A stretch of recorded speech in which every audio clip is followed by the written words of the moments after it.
Chapter 407, Reward for Good Luck.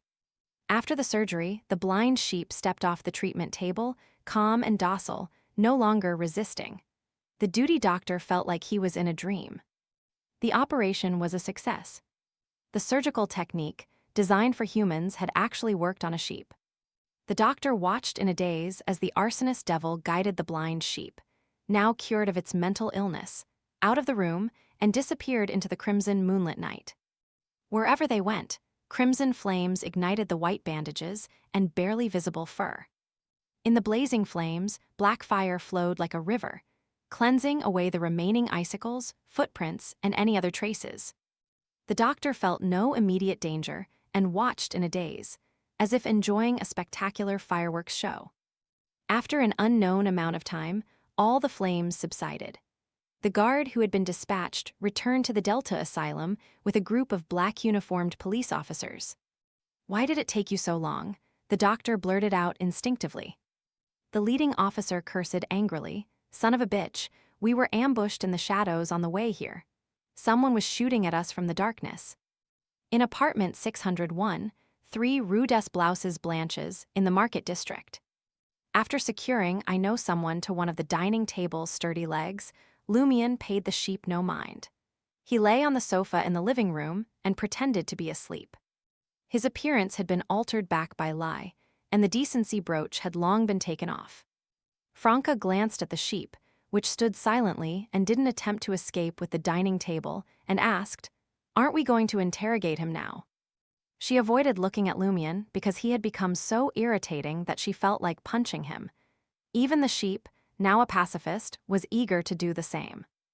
Lumion's voice remained calm as he replied, "I'll question him once I've regained my spirituality." "That makes sense. It's safer this way. After all, I know someone is now a sheep with his frontal lobe removed. He can't use his abilities or put up resistance." Franca, dressed in an assassin suit, averted her gaze and headed to her bedroom to avoid losing control of her hands, black flames, frost, or spider silk. She wasn't worried that any accidents might occur prior to the interrogation, leading to "I know someone's" bizarre death or him turning into a monster due to losing control. Madam Magician and the Major Arcana card holder had already confirmed "I know someone's" identity. They must have seized the opportunity to obtain the most important information. Jenna, holding the broken obsidian arrow, approached the divan with a warped expression. "Your trophy." She offered the obsidian arrow to Lumion, who hadn't yet closed his eyes. During this exchange, her right hand trembled slightly, as if she wanted to thrust the arrow into the other party's eye. Lumion didn't take it and calmly said, "This is your reward for your good luck. Or rather, this is your true stroke of luck." Why does he sound like a circus fortune teller? Jenna didn't refuse. After mumbling to herself, she quickly turned around and entered Franca's bedroom. It had to be said that after her companion advanced to demoness of pleasure, even as a woman, she would blush and feel her ears heat up when she saw her change her clothes. After changing into comfortable home clothes, Franca used magic mirror divination to get a rough understanding of the name, abilities, and negative effects of the obsidian arrow. Name: Arrow of the Bloodthirsty. Ability: plunge it into the chest where the heart and let it absorb blood. The user will gain potent self-healing and regeneration abilities, along with exceptional physical attributes. Whether it's speed, agility, the ability to communicate with animals, vision, smell, or hearing, they will all be greatly enhanced. Their charisma will also receive a significant boost. In addition, the user will gain dark domain spell-like abilities, such as Abyss Shackles, Claw of Corrosion, and Wings of Darkness. Negative effects: while in use, you will despise sunlight and crave blood. Your blood will be continuously drained by the item until you succumb to excessive blood loss. You must constantly monitor your condition and remove the broken arrow in time. The more you use it, the more likely it is to cause subtle changes in your body. If these accumulate beyond a limit, it might even lead to bodily collapse. Note: try not to use it for more than 3 minutes at a time. It's best to use it with intervals of more than 3 days. This way, your body will have a chance to recover and prevent any mutations. Avoid using it during a full moon. While it can enhance your condition, it can also easily lead to illusions and danger. Not a bad mystical item, Franca praised sincerely as she handed the arrow of the bloodthirsty back to Jenna. Carrying it doesn't have any negative effects. Such a mystical item could fetch over 40,000 Verl d'Or at various mysticism gatherings. Holding the arrow of the bloodthirsty, Jenna pondered and said, "If I give it to you, will that settle the debt I owe you?" She believed she owed Franca 30,000 Verl d'Or. Franca chuckled. "Don't worry. This arrow of the bloodthirsty can significantly boost your strength, providing you with true self-preservation abilities. You can sell it later once your sequence has advanced to the point where it's no longer useful. Take your time paying back the money you owe me. There's no rush." Jenna fell silent for a few moments before nodding in agreement. Lumion slept until 6 a.m., feeling refreshed but still with a slight throbbing in his head. As he sat up and looked around, he noticed that the sheep I know someone had transformed into was standing quietly by the dining table, its empty eye sockets filled with dried blood. Lumion chuckled. "Your resilience is impressive. Such severe injuries and basic treatment didn't do you in." He led the sheep into the living room and poured the remaining truth serum into its mouth. With that task completed, Lumion recited an incantation in Hermes. "His Grace." A dark light flashed, and the grayish-white sheepskin split open, revealing I know someone's body in a blue and white striped hospital gown. Lumion guided him to a chair and had him sit down. Staring into his empty blood-red eye sockets, he smiled and sighed. "As I mentioned yesterday, we can finally have a good chat." The calm I know someone remained silent. Lumion retreated to the sofa and sat down. He patiently waited for the truth serum to take effect before asking, "What's your name? What was your original occupation? And why were you in the Delta Asylum?" He began with the simplest questions, using the truth serum to guide the other's instinctive responses. I know someone's voice was unremarkable, yet strangely compelling.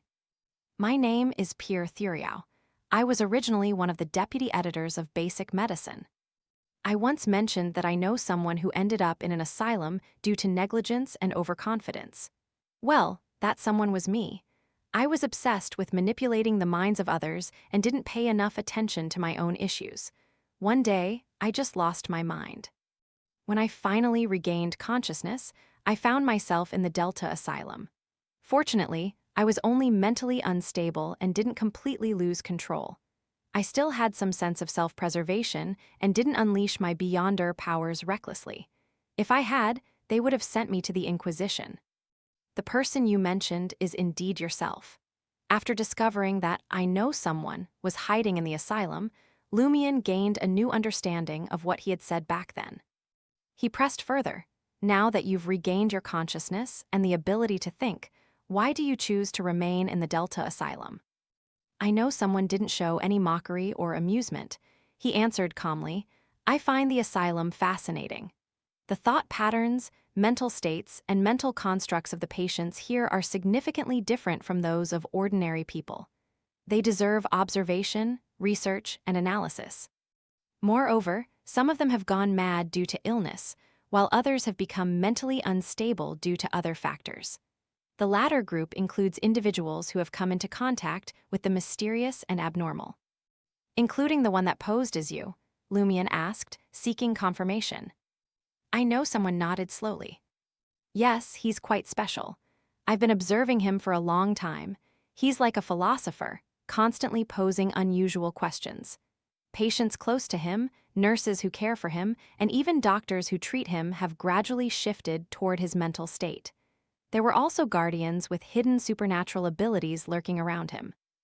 We dealt with the guardians and worked to gain his trust. Everything went smoothly. We learned that they are part of an organization called the Entry Persons and practice a secretive ritual known as Midoro's worship. It allows one's astral projection to ascend to various heavenly domains and witness extraordinary phenomena. They can touch the fringes of immortality and gain knowledge and corresponding abilities, enabling them to undergo a fundamental transformation behind the formless door. Entry Persons, formless door. Lumion memorized the information and continued asking.